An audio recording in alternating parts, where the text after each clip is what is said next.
ഞാനിതിപ്പോൾ പറഞ്ഞു പോയത്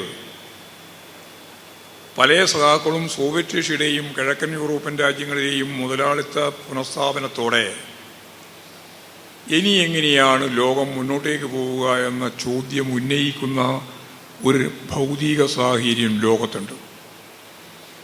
സോവിയറ്റ് റഷ്യയുള്ളപ്പോഴോ കിഴക്കൻ യൂറോപ്യൻ രാജ്യങ്ങളിൽ സോഷ്യലിസം ഉള്ളപ്പോഴോ അല്ല 1848. ഒരു സോഷ്യലിസ്റ്റ് രാജ്യം ഉണ്ടായിരുന്നില്ല, ഒരു രാജ്യത്തും സോഷ്യലിസം ഉണ്ടായിരുന്നില്ല. ആ കാലത്താണ് പറഞ്ഞത് ഇതിൻ്റെ അന്ത്യം അനിവാര്യമാണ്, മുതലാളിത്തത്തിൻ്റെ അന്ത്യം അനിവാര്യമാണ്. ആ അന്ത്യം തീർക്കാൻ ഒരു പുതിയ വർഗം തന്നെ രൂപപ്പെട്ടിട്ടുണ്ട്. അത് അധ്വാനിക്കുന്ന തൊഴിലാളി വർഗമാണ്. അത് പിന്നീട് ലെനിൻ കുറേയും കൂടി വ്യാഖ്യാനിച്ചപ്പോൾ തൊഴിലാളി വർഗത്തോടൊപ്പം അധ്വാനിക്കുന്ന എല്ലാവരെയും ചേർത്തു, കർഷക ജനവിഭാഗം ഉൾപ്പെടെ.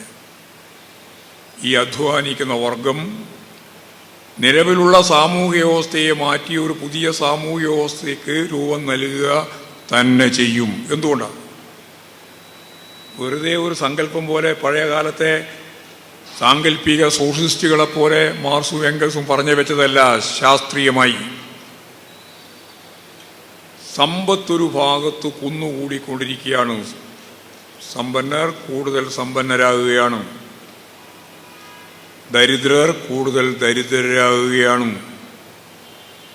ഇതാണ് മുതലാളിത്തം, ഇതാണ് മുതലാളിത്ത പ്രതിസന്ധി. ഈ മുതലാളിത്ത പ്രതിസന്ധി മുതലാളിത്തത്തിൻ്റെ അന്ത്യം കാണാൻ സാധിക്കുന്ന വിപ്ലവ കുഴപ്പത്തിൽ നിന്ന് വിപ്ലവ പരിതസ്ഥിതിയിലേക്ക് കുതിക്കുക തന്നെ ചെയ്യും.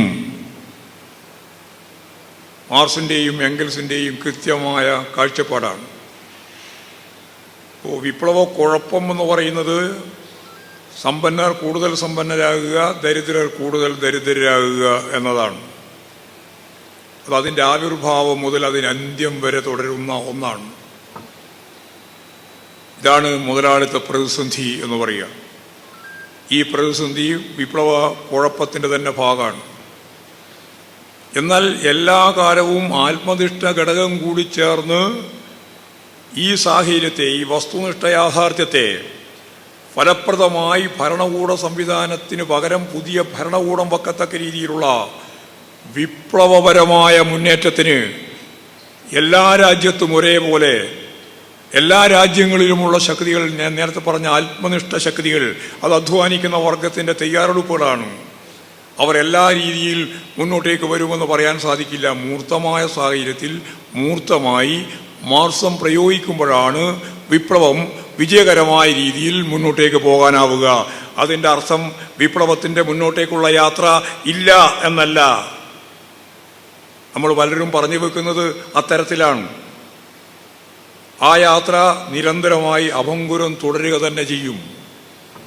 അത് ഈ വർഷമാവുമോ അടുത്ത വർഷമാവുമോ അടുത്ത 10 കൊല്ലം കൊണ്ടാവുമോ അല്ല അടുത്ത 100 കൊല്ലമാണോ എന്നൊന്നും ഞാൻ നേരത്തെ പറഞ്ഞ 50 ലക്ഷം മുതൽ 80 ലക്ഷം വരെ പ്രായമുള്ള മനുഷ്യകുലത്തിൻ്റെ സാമൂഹ്യ വികാസ ഘട്ടങ്ങളിൽ ആയിരക്കണക്കിന് കൊല്ലങ്ങൾ പിന്നിട്ടാണ് നമ്മൾ ഈ സാമൂഹ്യ ജീവിതത്തിൻ്റെ വർത്തമാന ഘട്ടത്തിൽ നിൽക്കുന്നത്. ഇത് ആവർത്തിച്ച് ഞാൻ ഉറപ്പിച്ച് പറയുന്നത്, കമ്മ്യൂണിസ്റ്റ് എന്ന് പറയുമ്പോൾ ഈ ലക്ഷ്യമാണ്. നിലവിലുള്ള ഭരണകൂട സംവിധാനത്തെ മാറ്റി ഒരു പുതിയ ഭരണകൂട വ്യവസ്ഥ, ജനകീയ ജനാധിപത്യ വിപ്ലവവും തുടർന്നുള്ള സോഷ്യലിസ്റ്റ് സാമൂഹ്യ ജീവിതവും. അതിനുവേണ്ടി പ്രവർത്തിക്കുന്നവരാണ് കമ്മ്യൂണിസ്റ്റുകാർ. അതിനുവേണ്ടി ജനങ്ങളെ അണിനിരത്തി വർഗ പോരാട്ടങ്ങളിലൂടെ മുന്നോട്ടേക്ക് പോകാനാണ് നമ്മൾ ഓരോ ഘട്ടത്തിലും ശ്രമിക്കുന്നത്. അതിന് നമ്മുടെ പാർട്ടിയെ, അതിന് നമ്മുടെ പാർട്ടിയുടെ ശരീരത്തെ തയ്യാറാക്കുക എന്ന, ഞാൻ നേരത്തെ പറഞ്ഞ പുതുക്കുക എന്ന പ്രക്രിയയാണ് സമ്മേളനങ്ങളിലൂടെ പാർട്ടി കൈകാര്യം ചെയ്യാൻ ഉദ്ദേശിക്കുന്നത്. ഈ കാര്യം നമ്മൾ കൃത്യമായിട്ട് മനസ്സിലാക്കുന്നില്ലെങ്കിൽ നമുക്കെന്തോ ഒരു നഷ്ടബോധം പോലെയാണ് പലരും ചർച്ചയിലും കാര്യങ്ങളെല്ലാം പങ്കെടുക്കുന്നത് എന്നുള്ളതുകൊണ്ടാണ് ആമുഖമായിട്ട് തന്നെ ഇത് പറയണമെന്ന് ഞാൻ തീരുമാനിച്ചത്.